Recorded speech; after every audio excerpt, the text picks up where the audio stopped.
Today's lecture is on role of human rights, treaty monitoring bodies and protection of minority rights. Introduction. This lecture discusses various provisions of the treaty-based bodies which are of relevance for the protection of minority rights. Then it moves on to analyze the various treaty monitoring bodies about its structure and main functions. Treaty-based bodies. Treaty-based bodies are also known as UN legal instruments for promotion and protection of human rights. Human rights are universal. Therefore, members of minorities are entitled to all the rights set out in the different instruments. In other words, treaty-based bodies get their authority from UN human rights treaties. However, they can only address issues in states that have accepted the treaty. Equal enjoyment and non-discrimination clauses apply to all aspects of human rights, including civil, cultural, economic, political and social rights. Of the numerous legally binding UN human rights instruments or treaties, a few have minority-specific articles and all have rights that are of relevance to the minorities. There are 8 main UN treaties protecting a range of human rights. 1. International Covenant on Civil and Political Rights, ICCPR. 2. International Covenant on Economic, Social and Cultural Rights, ICESCR. 3. International Convention on the Elimination of all forms of racial discrimination, ICERD. 4. Convention on the Elimination of all forms of discrimination against women, CEDAW. 5. Convention against torture, CAT. 6. Convention on the Rights of the Child, CRC. 7. International Convention on the Protection of the Rights of all Migrant Workers and Members of their Families, ICRMW. 8. International Convention on the Rights of Persons with Disabilities, CRPD. Another human rights treaty recently adopted by the UN General Assembly, the International Convention for the Protection of All Persons from Enforced Disappearance, is expected to enter into force shortly. Provisions in the International Covenant on Civil and Political Rights, ICCPR. ICCPR is a multilateral treaty adopted by the United Nations General Assembly on 16 December 1966 and in force from 23 March 1976. It is also the main legally binding provision on minorities in human rights law. Article 27 of the ICCPR specifically refers to minorities. It provides that persons belonging to minorities shall not be denied the right to enjoy their own culture, to profess and practice their own religion, or to use their own language. Other relevant articles in the ICCPR include the following: Article 2 on non-discrimination, Article 4 on non-derogation. Even in emergency situations, states may not discriminate against minorities by changing or abolishing those rights that are considered so fundamental, including the right to non-discrimination. Article 14 on equality before the courts and on language interpretation in criminal justice proceedings. Article 20 on the limitation of the freedom of speech if it constitutes advocacy of ethnic hatred. Article 25 on equal voting rights and equal access to public service. Article 26 on equality before the law.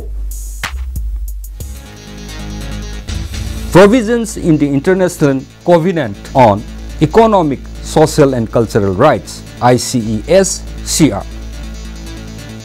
The International Covenant on Economic, Social and Cultural Rights, ICES-CR, is a multilateral treaty adopted by the United Nations General Assembly on 16 December 1966 and in force from 3rd January 1976. Provisions in the ICES-CR which are of particular relevance to the minority rights are Article 2.1 on progressive realization of rights. This means that states must take steps to the maximum extent of their resources to gradually improve implementation of the rights. Backward steps are not permitted.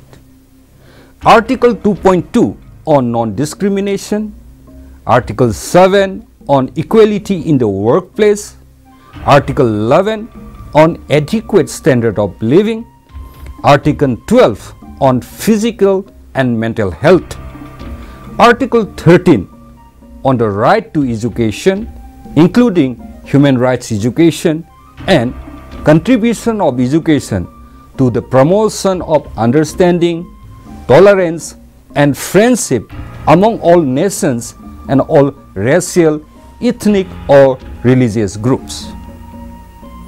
Article 15 on cultural life and the protection of the moral and material interests resulting from artistic production.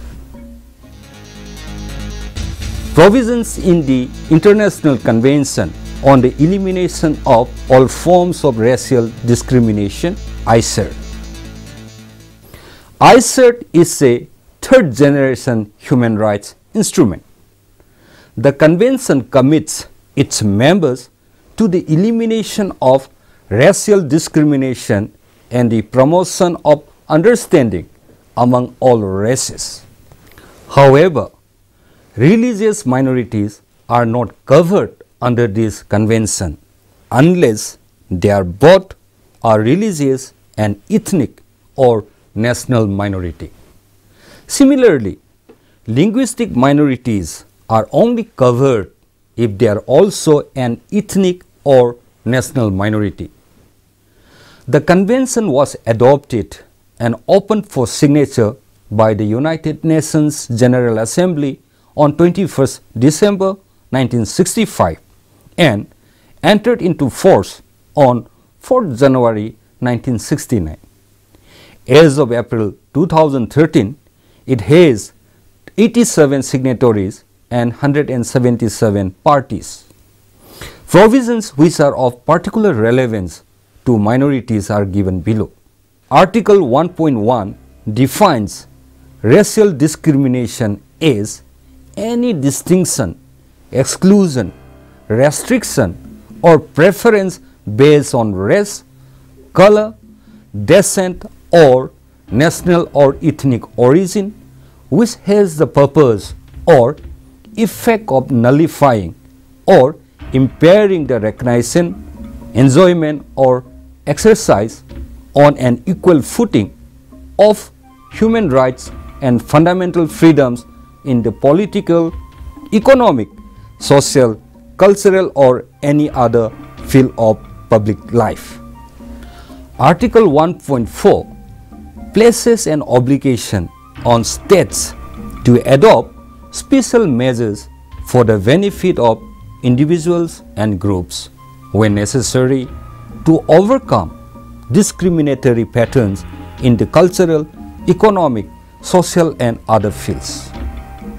Article 4 outlaws incitement to racial hatred and related practices. Article 5 lists a number of civil and political, economic, social and cultural rights that must be guaranteed without discrimination. Provisions in the Convention on the Elimination of all forms of discrimination against women, CEDAW. The Convention on the Elimination of all forms of discrimination against women, CEDAW, is an international treaty adopted in 1979 by the United Nations General Assembly. Described as an international Bill of Rights for Women, it came into force on 3rd September 1981 and has been ratified by 188 states.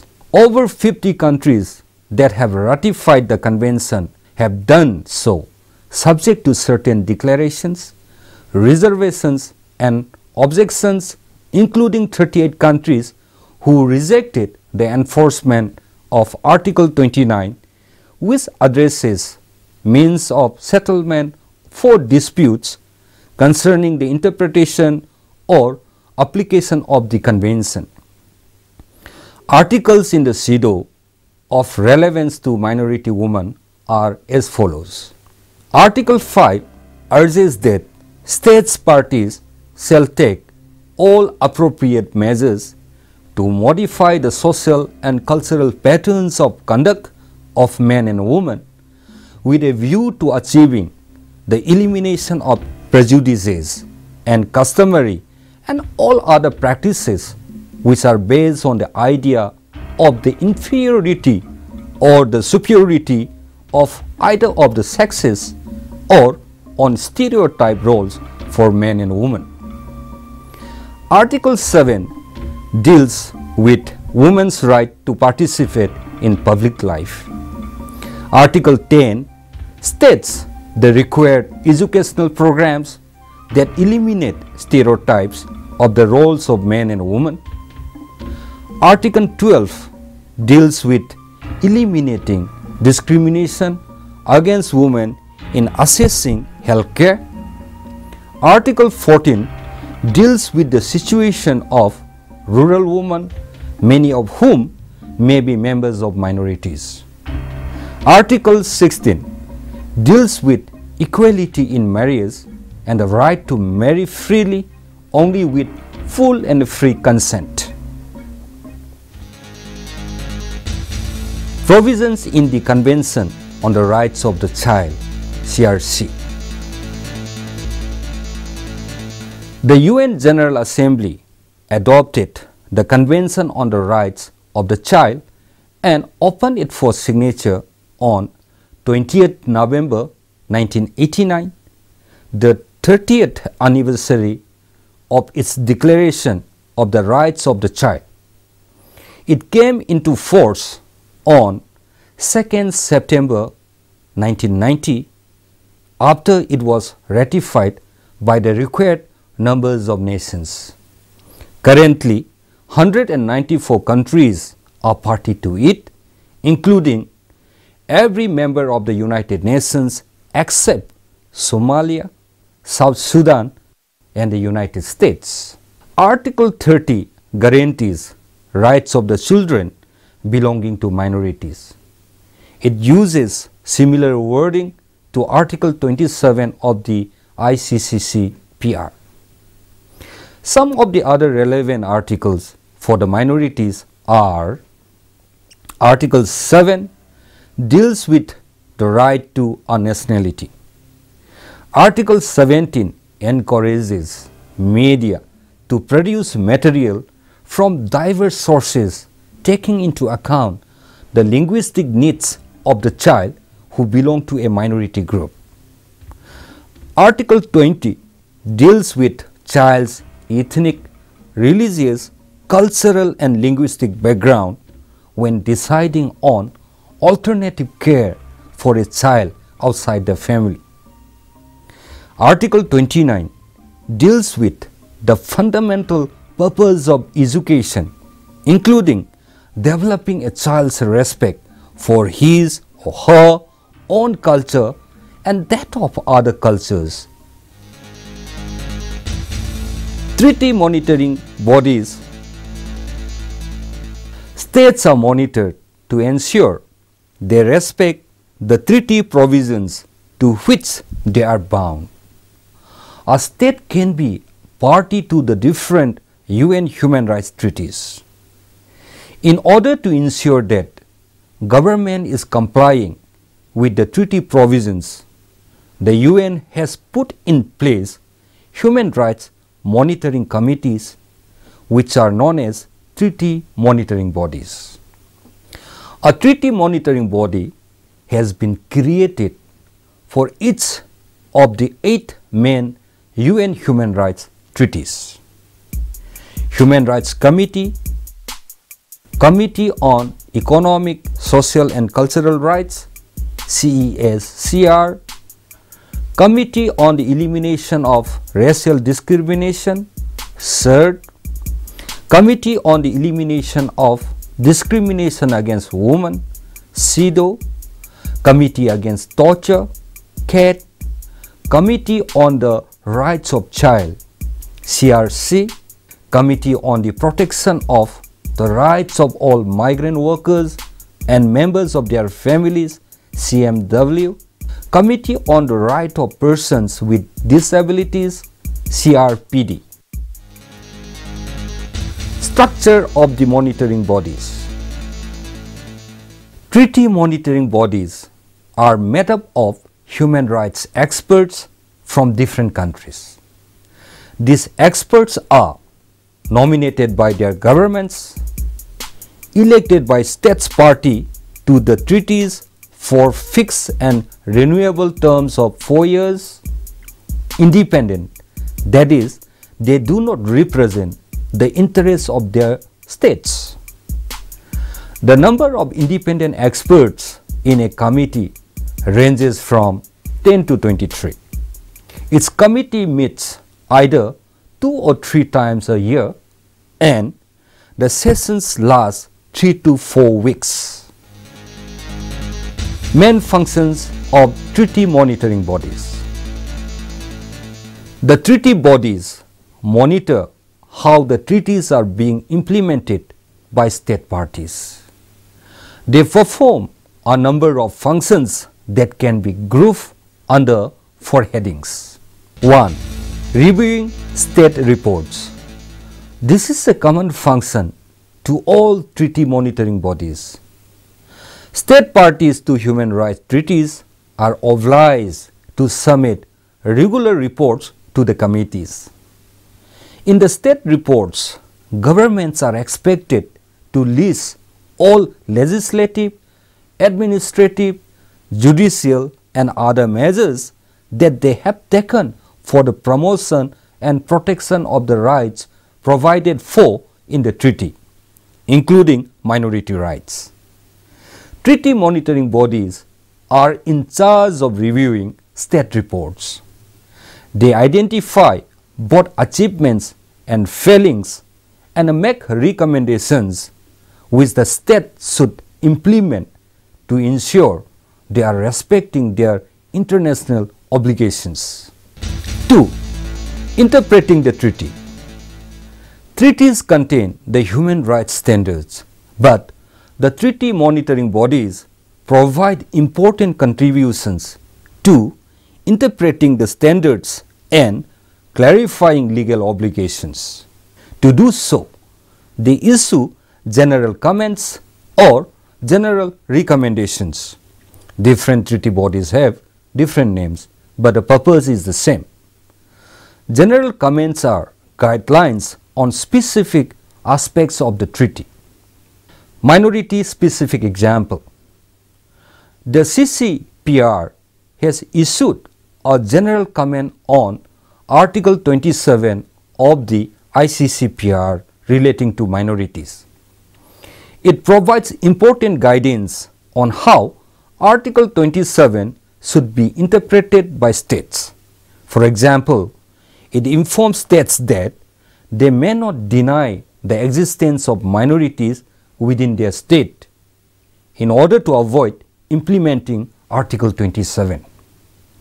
It also reminds states that minorities do not have to be citizens of the state to benefit from Article 27. Other general comments contain guidelines for states of other provisions relating to minorities. For example, the CCPR has general comments on self-determination, freedom of religion, incitement to racial hatred, and equality before the law. CESCR has issued general comments on forced evictions, education, health and water. CERT has issued general recommendations on non-discrimination, incitement to racial hatred, gender and racial discrimination, descent-based discrimination, caste, and special measures. 3. Considering individual complaints. Some of the human rights treaty bodies have provisions for individuals to bring complaints called communications, alleging that their rights have been violated by a state party.